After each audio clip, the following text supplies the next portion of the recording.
Q&A, karena setiap pertanyaan selalu ada jawaban. Dipandu oleh Yohana Margareta.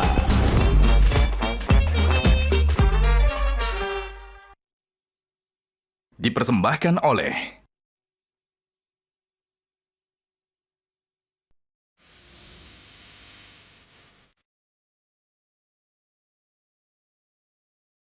Gajah Duduk dipilih karena keunggulan dalam berinovasi, sehingga melekat di hati masyarakat secara turun-temurun.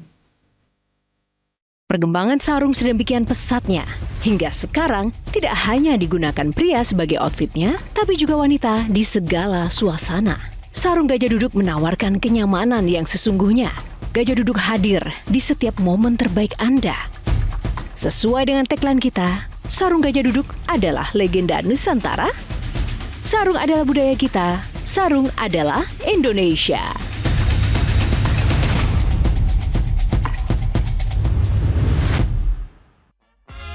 Halo, selamat malam pemirsa, jumpa lagi bersama saya Yohana Margareta dalam Q&A, karena setiap pertanyaan selalu ada jawaban. Dan kali ini Q&A spesial menghadirkan sosok bintang tamu yang tentu saja dinantikan untuk kita gali-gali tentang siapakah dan juga seperti apa sosok-sosok kontroversi dengan segala isu-isu yang menemaninya. Namun selain bintang tamu ada juga panelis yang setia bersama Q&A bersama saya pada malam hari ini. Siapakah mereka? Kita akan tampilkan Bang Henry Satrio, pakar komunikasi politik kita. Tepuk tangannya teman-teman. Ada Mbak Sani Budiantini, psikolog kita malam ini. Dan ada one and only Sujiwo Tejo, Mbak Tejo. Kenapa kali ini live? Karena spesial sekali ya. Kita ingin membahas sebuah isu yang melibatkan sosok yang ini nggak pernah berhenti dari perhatian publik dan juga sisi-sisi kontroversinya. Nah, sosok ini dia adalah seorang yang menjadi legenda musik Indonesia, tapi akhir-akhir ini juga sering menjadi perhatian dan juga kontroversial. Siapakah dia? Ini.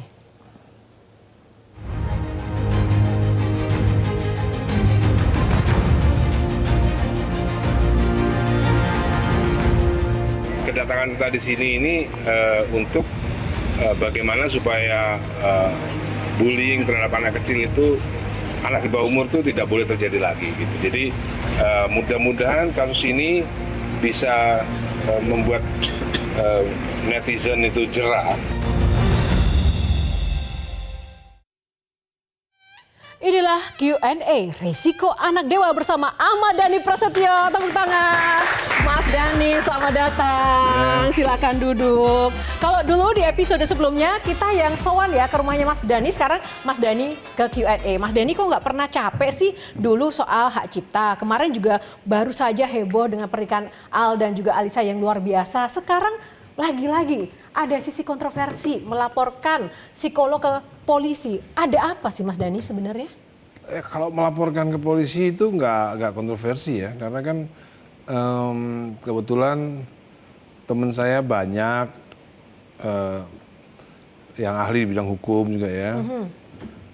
Beberapa teman juga ada ya polisi yang bisa kita mintain pendapat. Nah, Mas Dhani, ini kan karena terkait dengan Mas Dhani merasa bahwa sosok yang dilaporkan ini membuli sang putri Safia seperti itu. Nah, apa yang memicu sebenarnya? Apakah Dek Safia di balik layar Mas Dhani lihat sedih, atau sang ibu juga merasa resah, atau apa yang paling membuat Mas Dhani marah dari case ini? Ya sebenarnya karena ternyata nggak banyak orang yang paham, termasuk terlapor gitu ya. Terlapor itu kan punya pendidikan psikolog. Tapi kok tidak dibarengi dengan pengetahuan hukum yang mumpuni gitu. Sehingga bisa offside dan bisa diduga kuat melanggar hukum tentang perlindungan anak dan termasuk juga ITE. Gitu. Bagian mana sih yang membuat Mas Dhani ini merasa nggak terima gitu Mas? Ya kalau kita lihat dari Undang-Undang Perlindungan Anak, menampilkan foto anak di bawah usia umur aja nggak bisa, nggak boleh. Itu udah melanggar hukum gitu. Hukum perlindungan anak. Apalagi memberikan stigma, apalagi mengomentari gitu. Nah, itu kalau psikolog itu melihat undang-undangnya itu memang nggak boleh, harus jelas Undang-Undang Perlindungan Anak. Mas Dhani sebagai legend public figure Indonesia, itu kan putra-putrinya itu memiliki resiko baik dan buruk menjadi seorang anak, seorang Ahmad Dhani, resiko anak dewa dalam tanda kutip, entah itu dewa dalam arti public figure atau para pejabat, itu pasti ada risikonya. Dan itu bukan hal yang baru, tapi kenapa ini menjadi berbeda dan membuat Mas Dhani sangat reaktif begitu? Ya karena ada pelanggaran hukum di situ. Kalau nggak ada pelanggaran hukum ya nggak apa-apa. Misalnya yang dibully, misalnya Al atau L atau Dul atau misalnya 4 tahun lagi ketika Safia berumur 18 misalnya, itu nggak apa-apa dibully gitu. Di balik layar Dek Safia ada merasakan teror-teror langsung begitu? Ada yang khusus nge-DM ke Instagramnya juga ada. Apa yang dikatakan Mas?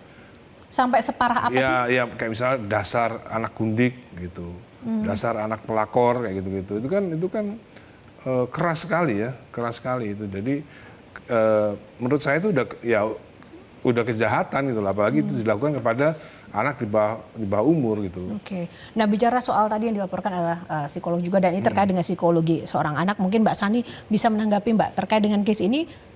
Bagaimana pendapat Mbak Sani? Iya, saya miris ya sebenarnya ya, karena kita ini kan bangsa yang bermartabat, bangsa yang memiliki etika begitu ya.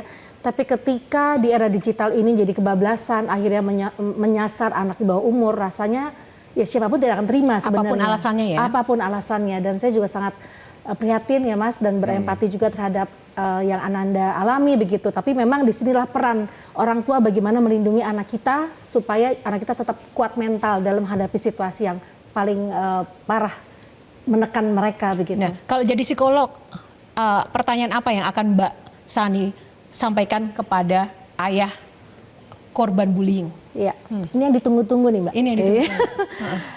Mas, nggak mungkin ya seorang public figure itu tidak ada kecaman-kecaman dan termasuk kepada Ananda. Apa sih Mas yang dilakukan untuk melindungi buah hati Mas dalam tekanan-tekanan yang terjadi seperti ini? Seperti yang saya jumpa pers di depan KPAI ya. Sesungguhnya ini kebetulan aja sekali mendayung 2 pulau terlampaui gitu. Jadi kedatangan saya juga untuk supaya ini tidak berlangsung lagi, tidak ada peristiwa seperti ini lagi ya. Jadi kadang-kadang kita harus capek-capek dikit lah sebenarnya untuk ya supaya ini menjadi contoh bahwa ada loh. Karena kalau nggak ada peristiwa ini, bahkan orang terpelajar pun nggak paham bahwa ada undang-undang perlindungan anak gitu, bahwa anak-anak itu di usia di bawah umur tuh dilindungi oleh undang-undang gitu, oleh negara tuh dilindungi gitu. Termasuk bahkan memasang fotonya aja nggak boleh, apalagi ngasih stigma dan lain-lain gitu loh. Padahal kan sebenarnya kita pikir nggak apa-apa dong nampilin foto, padahal itu benar-benar nggak boleh, Mbak. Dan masing-masing warga negara berhak. Kalau ada videonya pun harus di blur. Kalau video harus di blur, nggak boleh kelihatan. Oke. Kalau Mbak Tejo? Aku mau nanya itu ini sebagai anggota DPR atau sebagai Ahmad Dhani? Dua-duanya lah. Anggota dewan, musisi, seorang ayah. Tapi kalau kali ini sebagai seorang ayah. Berarti aku nggak boleh panggil Dan atau Pak gitu. Boleh lah. Gini Dan. Soalnya kalau DPR kan harus Pak Dhani gitu. Ada mendua soal perlindungan anak, soal penampilan itu Mbak Sani. Beberapa temanku nggak apa-apa, cucunya atau anaknya dipasang gitu. Tapi beberapa harus ditempel pakai tanda love di matanya, pokoknya diblerin. Nah kalau misalkan Raffi atau Jojo Suherman diobo-obo itu anaknya ditampilin, difoto di Instagram. Nah Dhani menganut yang mana ini? Kalau soal nampilin, kalau feelingku lah ya Mbak Sani, sepanjang orang tuanya oke. Misalkan cucuku orang tuanya oke, gitu. Terus aku sendiri ya oke, nggak apa-apa kalau menurut kan di atas undang-undang, di bawah undang-undang itu kan ada nilai kan, value kan. Ada beberapa teman-teman artis saya juga yang sampai sekarang tidak pernah menampilkan anaknya di dalam video maupun foto. Bahkan kita nggak tahu anaknya mukanya seperti apa sih gitu. Itu kan masalah value aja, masalah nilai ya. Kalau saya lebih terbuka, boleh-boleh aja gitu. Cuman memang dalam undang-undang memang memasang foto anak orang lain itu ya nggak boleh, harus izin ayahnya dong, gitu loh. Kalau ayahnya sendiri nggak ada masalah, tapi di dalam YouTube pun kalau kita bikin video tentang anak kita dalam YouTube, itu di YouTube pun nggak ada royalty, nggak ada AdSense-nya. Tapi sekarang kan semua konten itu, apalagi yang itu kontennya public figure artinya dalam tanda kutip itu ada kepemilikan publik, seolah-olah tidak ada privacy. Semua juga banyak yang memakai foto keluarga, anak, orang-orang tertentu untuk jadi konten mereka, Mas. Itu bukankah hal yang biasa menjadi bagian dari resiko Ya, public itu figure value tadi kan, value. Kalau itu anak saya ya otomatis itu kan hak saya kan misalnya kan. Saya mau bawa anak saya ke luar negeri juga selama saya masih bawa suratnya. Misalnya kita bawa anak usia seperti Safia ke luar negeri, saya tetap bawa akte kelahiran dan kartu keluarga. Sampai kan itu kan ketat kan. Artinya kepemilikan terhadap anak itu kuat. Jadi kalau anak saya dipakai orang lain untuk kontennya mereka segala macam ya tentunya harus seizin orang tua dulu seharusnya gitu. Terus kalau soal bullying gimana, Dan? Aku gini ya, sebagai dalang ya, tokoh-tokoh besar di wayang itu justru yang dibully sejak anak-anak. Wisang Geni di bawah umur dicemplung kawah dari di muka, yang lain-lain. Nah, dari bullying itu enggak gimana? Jadi begini, Mas Sujiwo Tejo. Jadi dunia kan sudah beda sama dulu ya. Dulu menikah itu kalau di Islam sampai sekarang pun masih syaratnya sudah mens, boleh dinikahin. Tapi kalau sekarang kan nggak boleh karena ada hukum positif kan. Ya, sekarang kan termasuk Undang-Undang Perlindungan Anak kan hukum positif. Jadi ya yang dulu boleh ya sekarang bisa nggak boleh. Bahkan saya pernah kaget tahun 10 tahun yang lalu mungkin kalau ada seorang suami melarang istrinya bekerja, itu pidana. Jadi banyak hal-hal undang-undang yang sebenarnya harus kita banyak pahami. Berbeda sama dulu. Dulu kan kita kan nggak mungkin ya. Suami kan rasanya kan raja.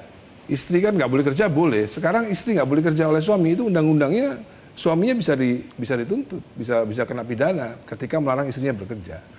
Oke, kalau sekarang pada kasus Dani, ketika Safia dibilang ibunya seperti itu yang kau katakan tadi, apakah itu kalau dari sisi aku nggak membuat Safia justru makin tegar, makin berkembang dengan dihantam tembok, dihantam apa gitu? Ya itu sisi baiknya, itu sisi baiknya, sisi baik. Tapi kalau saya ngikutin seperti Mbah Tejo, nanti ini akan menjadi pembiaran. Nanti anak-anak lain juga akan seperti itu. Nah, tunggu. Sebelum Bang Hensat akan mengajukan pertanyaan, tahan dulu. Kita akan jeda dulu. Sesaat lagi Q&A masih akan kembali. Tetaplah bersama kami.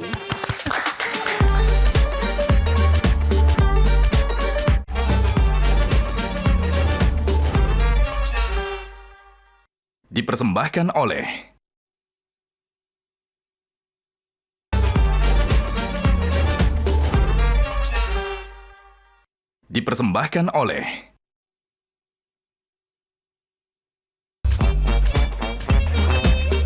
Kembali di Q&A karena setiap pertanyaan selalu ada jawaban dan kita mau gali-gali jawaban dari Mas Dani soal kasusnya yang lagi viral saat ini yang melaporkan psikolog bernama LG ke polisi karena diduga membuli sang buah hati. Nah, kalau Bang Hisa tadi nggak jadi bertanya.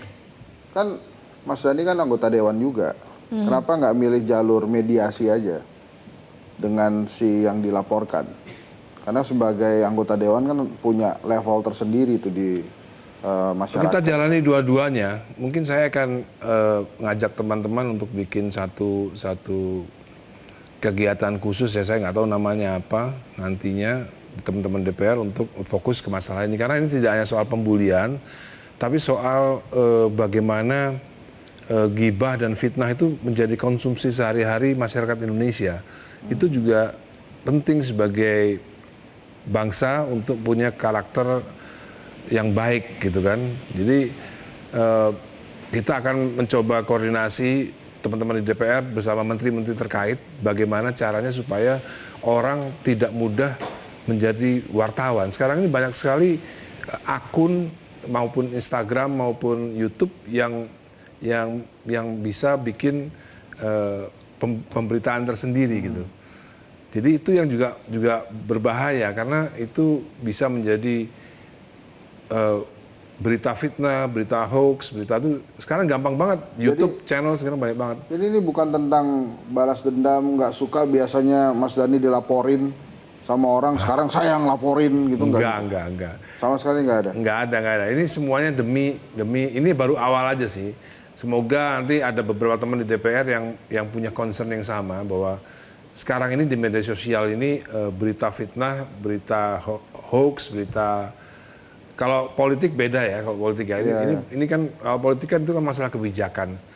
Kalau masalah kebijakan itu kan bukan gibah. Kalau gibah itu saya selalu terangkan kalau gibah itu adalah membicarakan sesuatu yang nggak ada urusannya dengan kebijakan publik gitu. Nah itu yang kita mau soroti sehingga supaya masyarakat Indonesia itu nggak mudah untuk termakan fitnah. Kadang-kadang berita-berita tuh, waduh gila main comot sini, orang ngomongin ini digabung sini hanya untuk menjatuhkan karakter seseorang gitu. Tapi waktu ngelaporin tuh, sorry Jo, bentar dikit gini. lagi. Waktu ngelaporin, anaknya tahu bakal ada pelaporan karena dia dibully. Tahu, kayaknya sih pasti tahu ya. Tapi setelah pesta pernikahan Al itu yang sudah adem ayem begitu, Mas Dhani kan juga sempat kontroversi karena mengunggah sebuah konten YouTube yang akhirnya dihapus itu, yang terkait fitnah dan Enggak dihapus. Gibah itu, Nggak di take down dihapus itu.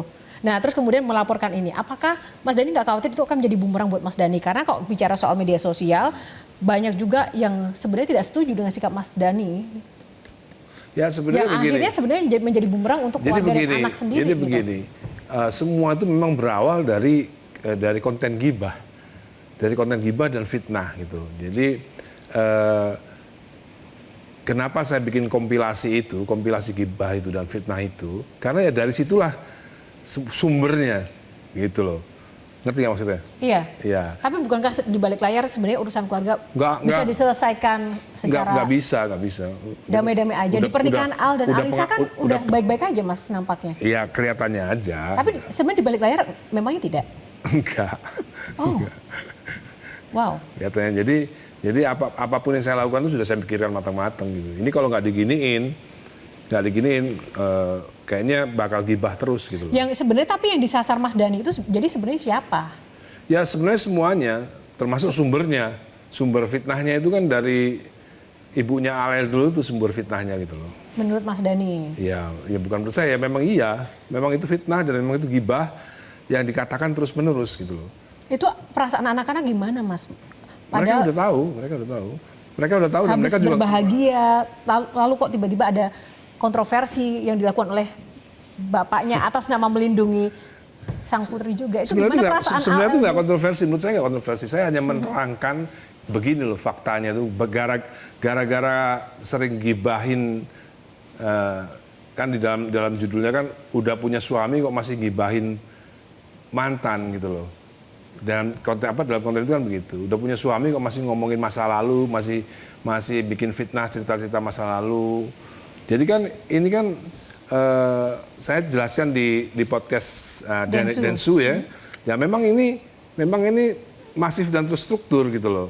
Dulu tuh memang benar tahun 2010, 2006, 2007, 2008 tuh memang ada.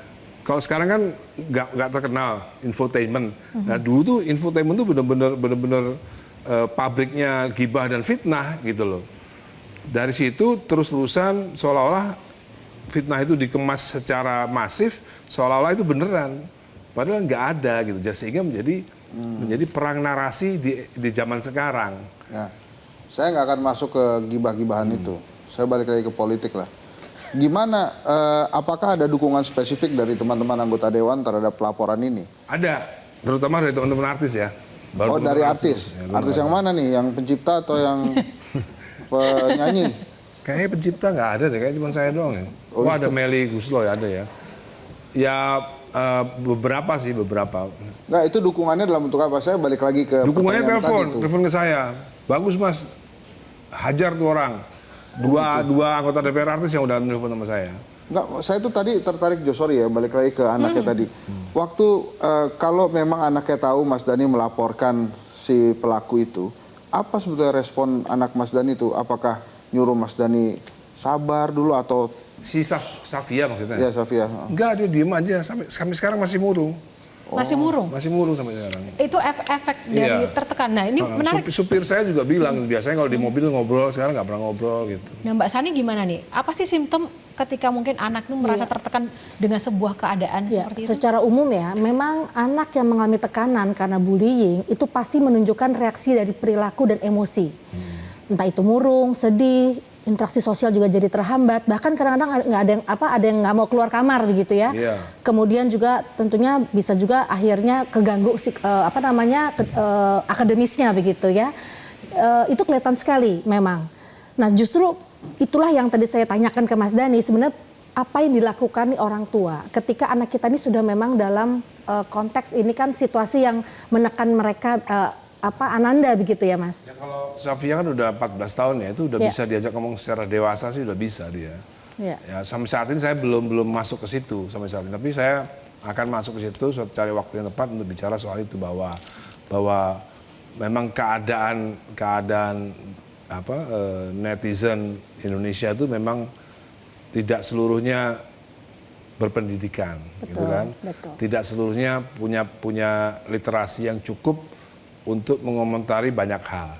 Juga tidak sepenuhnya punya IQ yang baik untuk melihat ini hoax, ini fitnah atau ini gibah. Tapi alasan Mas Dhani untuk yang sekarang ini melapor, karena kan kalau kita lihat banyak juga yang menyerang Ananda, betul ya, menyerang Ananda dari DM segala macam. Tapi kenapa khusus yang ini dilaporkan? Kira-kira alasannya apa Mas? Motifnya apa kira-kira?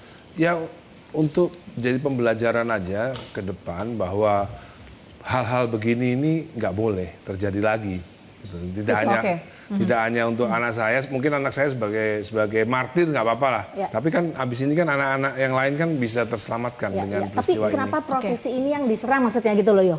Kan ada juga yang tadi ada individu, ada Kenapa psikolog ini? Saya nggak tahu kalau itu psikolog. Okay. Saya pikir psikolog gadungan. Saya pikir. Ternyata psikolog beneran. Sebelum kita ulas dan nanti Mbak Tejo boleh bertanya, namun kita jeda dulu ya Mas Dhani, karena di sini kita juga mau melihat bahwa Mas Dhani ini tidak hanya sebagai seorang ayah, tapi karena menjadi penting tadi anggota dewan, wakil rakyat, bagaimana langkah dan tindak tanduk Mas Dhani dalam menyikapi persoalan ini juga menjadi contoh. Nah, harus berhati-hati juga. Kita akan ulas selesai jeda. Tetap bersama Q&A.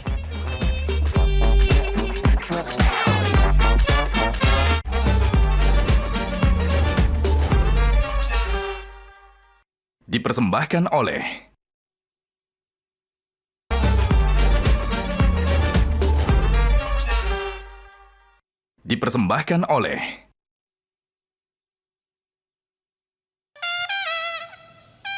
Kembali di Q&A, pemirsa, masih bersama Ahmad Dhani dan para panelis. Tepuk tangan buat kita semua malam ini. Yes. Ini pertama kali ngobrol sama Mas Dhani ini agak serius ya, agak menegangkan. Kita kayak semacam dialog serius. Jangan serius-serius ya Mas. Kita ingin mengedukasi pemirsa dan juga masyarakat dan pengen tahu juga seperti apa sih harusnya kita harus bermedia sosial dan juga menempatkan diri ketika di ruang publik. Nah, sebelum kita bahas lagi bersama Mas Dhani, kita mau buka box dulu Mas Dhani. Ala Q&A, di sini ada 9 box. 9 box di dalamnya itu akan ada pertanyaan-pertanyaan random. Mas Dhani boleh pilih salah satu, nomor favoritnya berapa, pilih box yang ada di belakang saya. Di dalamnya akan ada pertanyaan yang akan kita bahas. Kita buka dulu boxnya. Oke. Nah, sponsor dulu. Nah, lanjut.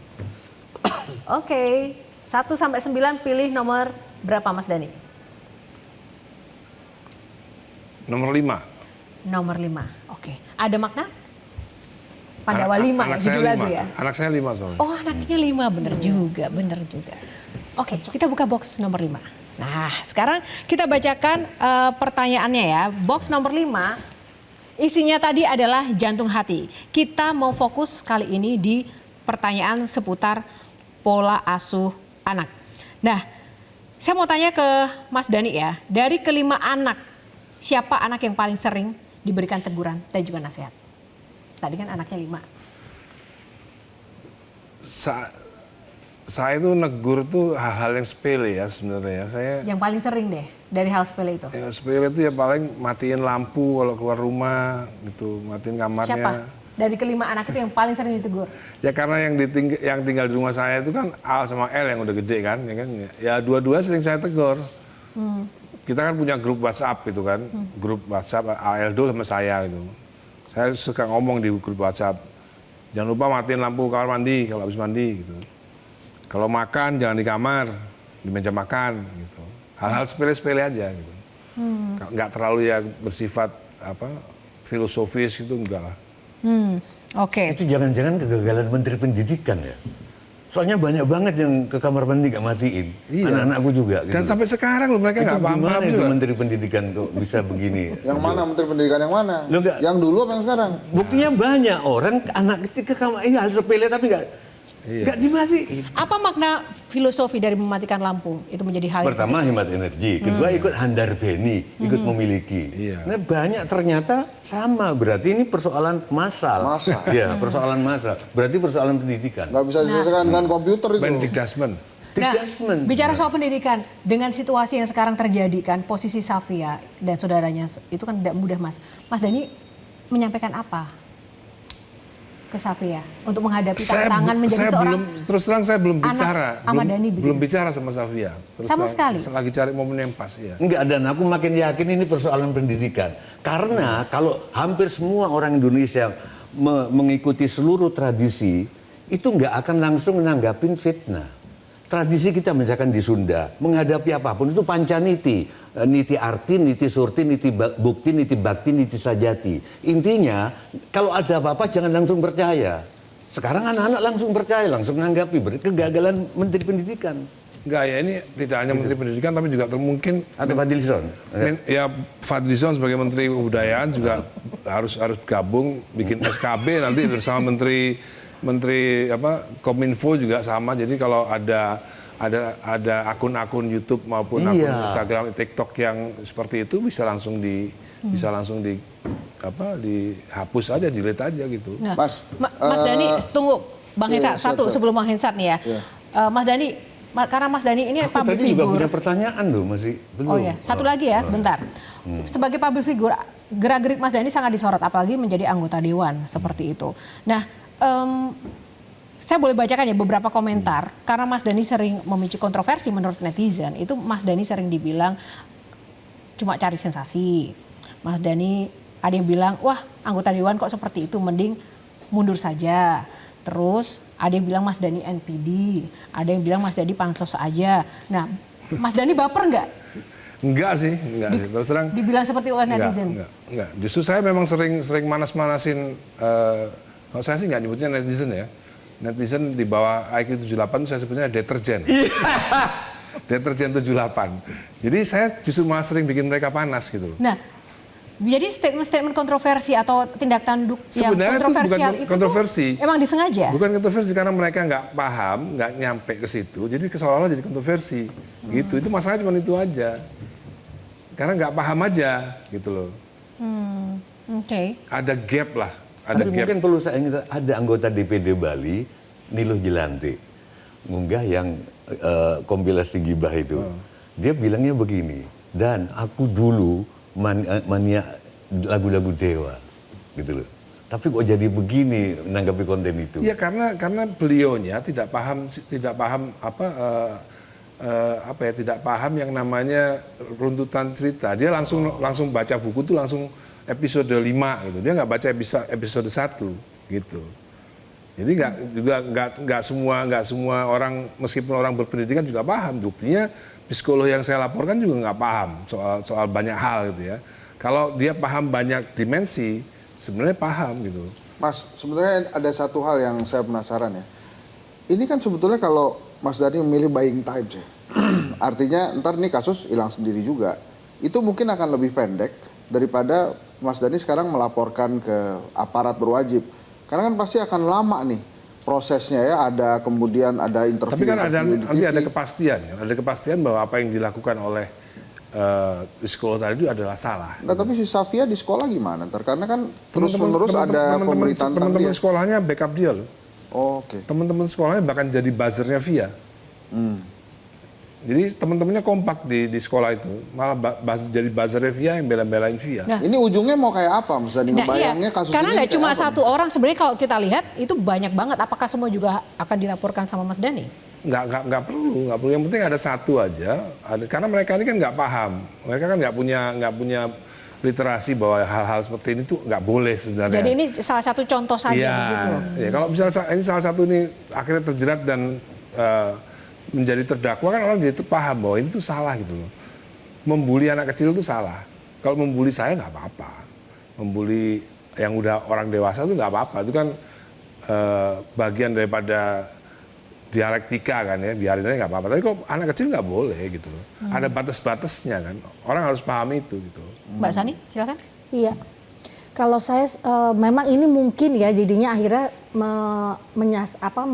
dari semuanya mewakili satu jadinya yang maksudnya Mas Dhani tadi menjadi satu pembelajaran begitu sepertinya ya. Tapi memang kalau menurut saya dari kode etik profesi juga memang kita juga punya sebenarnya Mbak. Bagaimana kita harus memang mengemukakan, kita punya kode etik di profesi yang Harusnya tepat. psikolog tuh nggak boleh menyampaikan pendapat karena di luar sana juga ada, wah ini si oknum yang dilaporkan Mas Dhani ini itu kan hanya menyampaikan pendapat seperti itu. Memang ada tapi ada etikanya juga. Ada kode etik yang memang harus kita hormati dan kita junjung tinggi ya.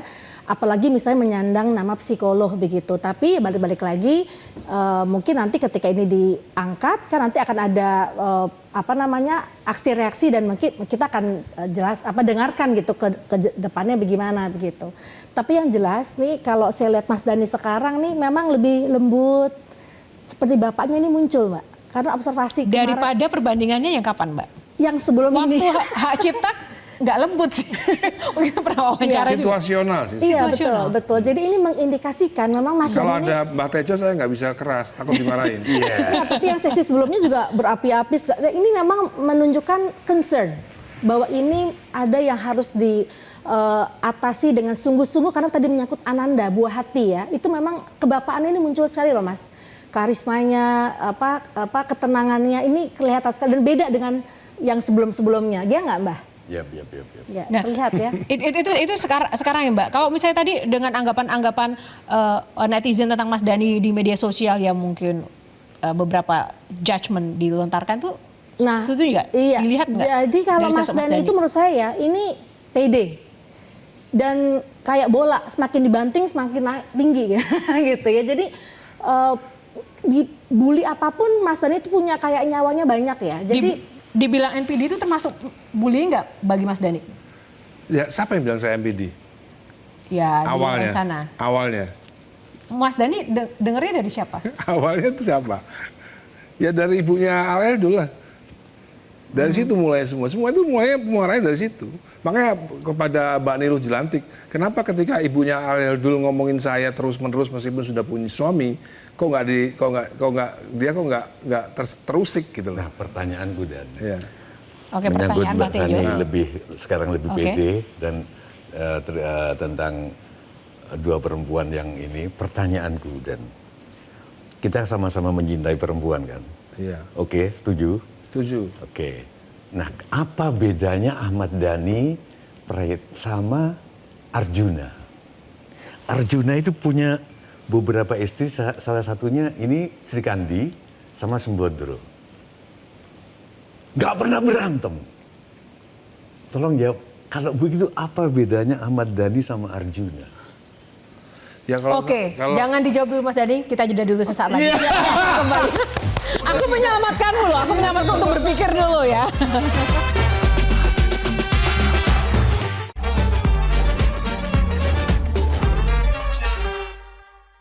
Dipersembahkan oleh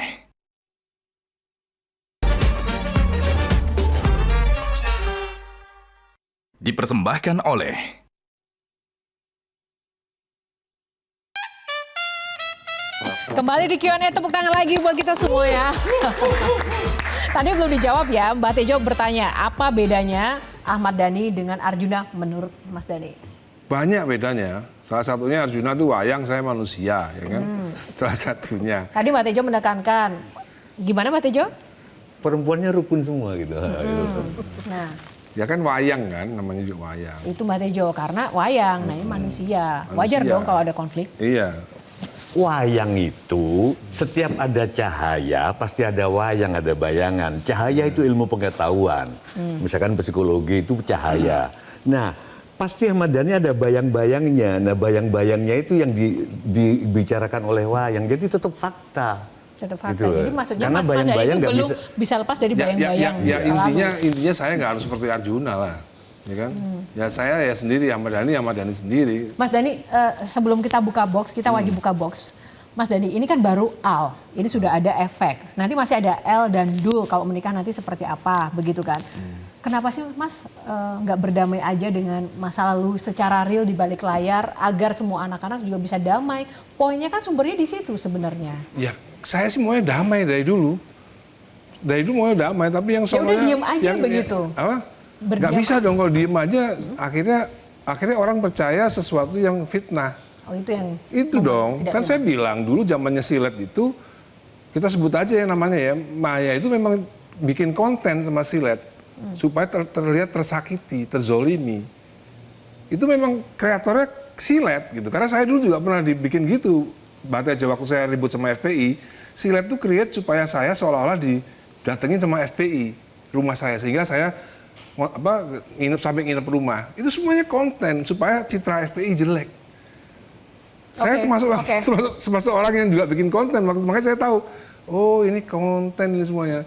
Misalnya Maya waktu naik pagar, katanya pintunya dikunci, nggak boleh masuk. Rumah saya sampai sekarang nggak pernah dikunci, pernah dikunci. Jadi itu konten dibuat supaya seolah-olah ibunya anak-anaknya Alel dulu tersakiti, seolah-olah begini. Nah, saya harus ngomong itu fitnah dong. Karena apa?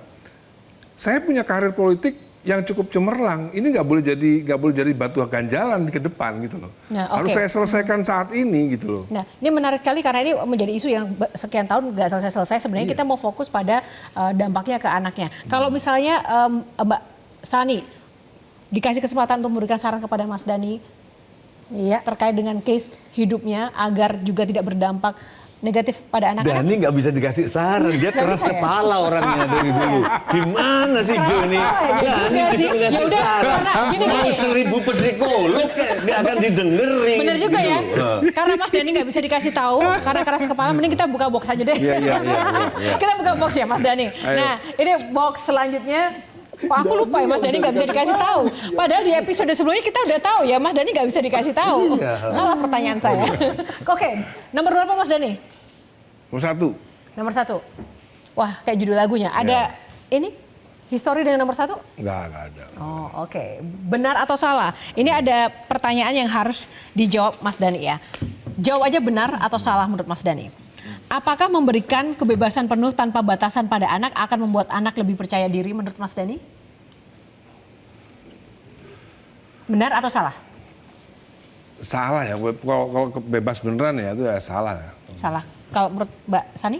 Ya, jawabannya benar. Benar. Lolos. Secara psikologi, iya, tapi memang tergantung kebutuhan ya, karena kan usia anak itu kan juga perlu ada prosentasenya ya. Ketika anak kecil dan dewasa itu kan tentu beda bimbingannya, tapi itu benar jawabannya. Oke.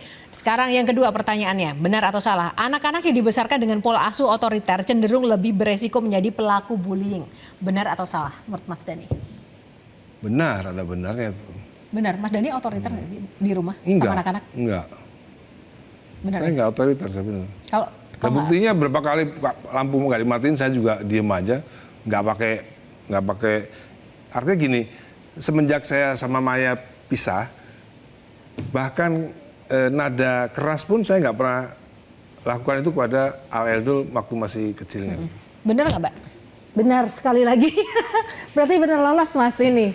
Berarti kalau misalnya pola asuh otoriter itu memang membuat anak menjadi pelaku bullying. Berarti kalau barak militer gitu? Ya bisa dua ekstrim memang. Anak pelaku bullying atau malah anak jadi menarik diri dari lingkungan sosialnya. Nah, saya tuh termasuk yang otoriter, maksud saya itu. Jadi saya pelaku bullying. Oh, jadi Mas Dhani ini adalah hasil dari pola asuh otoriter dari orang tua Mas Dhani. Makanya saya Dan Mas suka Dhani bully. Suka ngebully. Iya, dari SMP SMA saya suka bully. Makanya saya kalau dibully ketawa aja, ini apaan sih bully? Ini antara penting nggak penting sih Mas. Tapi ini banyak juga komen netizen gitu kan. Apa yang diterima oleh anak-anak Mas Dhani segala macam ya itu kan juga efek dari bapaknya juga sebenarnya. Tadi Mas Dhani mengaku sendiri membuli, jadi anaknya juga kena bully. Nah, ada yang seperti itu gitu. Ada sebuah refleksi tertentu nggak sih dari Mas Dhani? Nah, saya kan bulinya dunia nyata. Memang sangat percaya diri ya Mbak Tejo ya? Iya, Dhani ya begini. Oke, baik. Yang ketiga, masih ada nih, benar atau salah? Anak-anak meniru pola interaksi dan komunikasi dari orang tua dalam memperlakukan orang lain. Benar itu, benar sekali. Nah, kalau Mas Dhani suka membuli atau mungkin dengan kan dulu suka bully itu bully. Dengan karakter Mas Dhani yang sekarang, Mas Dhani nggak takut ada hal-hal yang mungkin nanti dicontoh anak-anak? Menurut Mas Dhani banyak baiknya atau Kalau menurut saya begini, jadi kalau menurut saya pernah tanya apa nasihat yang sering dikasihkan ke anak-anak, saya nggak pernah ngasih nasihat. Saya selalu kasih suri toladan gitu. Saya nggak perlu kasih nasihat verbal, harus begini sama orang, misalnya harus hormat sama yang tua, harus cium tangan sama yang lebih tua. Itu saya nggak ngomongin, Mbak Tejo. Tapi mereka melihat saya begitu sama Tapi orang biasanya lain. begini loh Jo, kebalikannya. Ada pepatah Jawa yang sangat terkenal, namanya anak pola, bapak keprada. Artinya Mbak Tejo?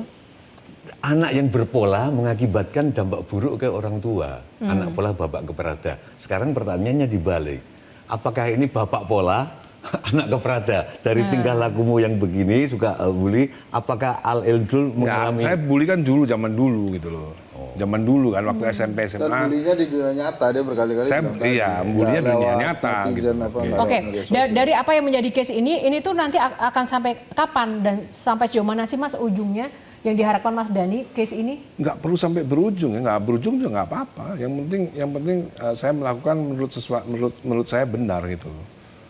Kekeluargaan diselesaikan secara kekeluargaan, bagian dari Ya, pembelajaran mediasi. pun itu juga bisa nggak? Ya kan Nggak sekarang ingin begini, dilakukan? sekarang begini. Ketika mantan ngomongin saya terus, meskipun sudah bersuami ngomongin saya terus, saya kan diam waktu itu kan. Tapi ternyata efeknya kan Oke. kepada bullying kepada Safia gitu akhirnya gitu kan. Makanya saya harus kasih tahu gitu bahwa itu fitnah. Itu juga penting buat Safia. Bahwa itu fitnah. Apa yang diomongin semua itu hasil daripada fitnah. Oke, sekarang terakhir Mas Dhani karena waktu kita terbatas ya, Mas Dhani sebagai public figure, sebagai anggota dewan, kita juga ingin bisa men-share sesuatu yang positif untuk anak-anak ataupun orang-orang di luar sana. Apa yang ini Mas Dhani sampaikan sebagai pesan baik Saya mau untuk tanya dulu pemirsa? sama psikolog kan, mau tanya dulu gitu. Waktu kita udah habis, langsung aja closing statement. Ya, bagaimana sih juknisnya psikolog itu? Apa boleh menceritakan sesuatu yang bukan pasiennya? Ya kan saya kan bukan pasien daripada terlapor itu kan. Berikut juga Safia, terus dia menganalisis dan lain-lain, terus memberikan konklusi di media sosial yang konklusinya menurut saya ya pasti nggak benar. Karena apa? Karena inputnya pun dari fitnah gitu loh, dari cita-cita fitnah gitu. Jadi sekarang saya balik bertanya gitu. Memang ada Oke, dua. singkat saja, Mbak. Oke, ada Sani. dua memang. Apakah ini terkait profesi psikolog atau memang pribadi, Mas? Yes. Kalau pribadi memang kita tidak bisa menyatakan itu adalah melanggar. Tapi kalau kode etik bisa kita cek apakah itu ada pelanggaran atau tidak begitu. Oke. Akan jadi lagu nggak case ini? Oke. Enggak lah. Hah? Kirain akan Oke. jadi lagu case. Mbak Tejo, singkat saja closing statement. Nggak ada, cuman ya selamat lah buat Dhani apapun yang akan kembali. Oke, tepuk tangan. Terima kasih. Baik, Mas Dhani terima kasih sudah Thank you, berbagi thank you. bersama Q&A ya. Kita harapkan kasusnya berjalan dengan lancar dan baik dan juga tidak lagi membawa dampak buruk pada anak-anak dan juga adik-adik di rumah tetap menjadi pribadi yang kuat ya, apapun yang dilakukan oleh bapak ibunya tentu saja. Terima kasih Pak Tejo, terima kasih Mbak Sani, Bang Hisa, terima kasih pemirsa yang sudah bersama Q&A dan tak lupa terima kasih untuk Sarung Gajah Duduk yang sudah menyiapkan busana yang saya kenakan pada malam hari ini, Sarung Gaya Duduk Legenda Nusantara yang ada tulisan Arabnya, dan Q&A akan hadir minggu depan. Sampai jumpa. Mewakili tim yang bertugas, tim yang bertugas, saya Yohana Margareta mengucapkan terima kasih dan jumpa lagi minggu depan karena setiap pertanyaan selalu ada jawaban.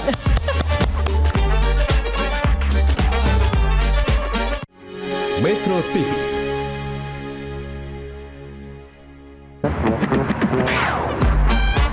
Q&A, karena setiap pertanyaan selalu ada jawaban.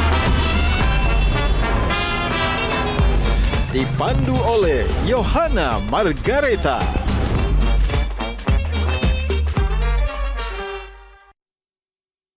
Dipersembahkan oleh Jelajahi cara baru mendapatkan informasi. Download Metro TV Extend sekarang.